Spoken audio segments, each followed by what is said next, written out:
ইন্নাল হামদালিল্লাহ ওয়াসসালাতু ওয়াসসালামু আলা রাসূলিল্লাহি আম্মা বাদ। প্রাণপ্রিয় মুসলিম উম্মাহ, বন্যায় কবলিত এই দেশ, এই তো কিছুদিন আগেই স্বৈরাচার সরকার শেখ হাসিনার পতন হয়। তার রাষ্ট্রকে যেতে না যেতেই শুরু হয়ে যায় বন্যা। এই বন্যায় হাজারো মানুষের প্রাণ যাচ্ছে।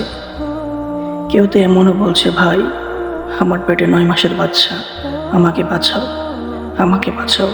এমন শত শত লাশ ভেসে উঠছে, ছোট ছোট বাচ্চা, নিষ্পাপ সেই মাসুম বাচ্চা, আর কান্নায় বিজড়িত পুরো এলাকার মানুষ।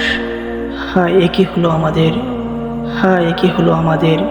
ভাই আমাদেরকে বাঁচাও, ভাই আমরা বাঁচতে চাই, আমাদেরকে বাঁচাও ভাই, আমরা বাঁচতে চাই। ওরা তো আমাদেরই ভাই, আমাদেরই বোন, আমাদের আত্মীয় স্বজন, মুসলিম মুসলিম ভাই ভাই। হে আমার ভাইরা, হে আমার বোনেরা, আপনারা যেই যতটুকু পারেন তাদের পাশে দাঁড়ান। তাদের পাশে দাঁড়ানো আমাদের একটি ইমানি দায়িত্ব।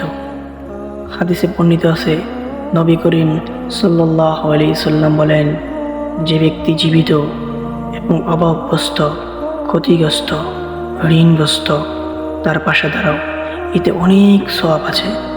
আর যদি সে হয় মুমিন, তাহলে তার কোনো কথাই নেই।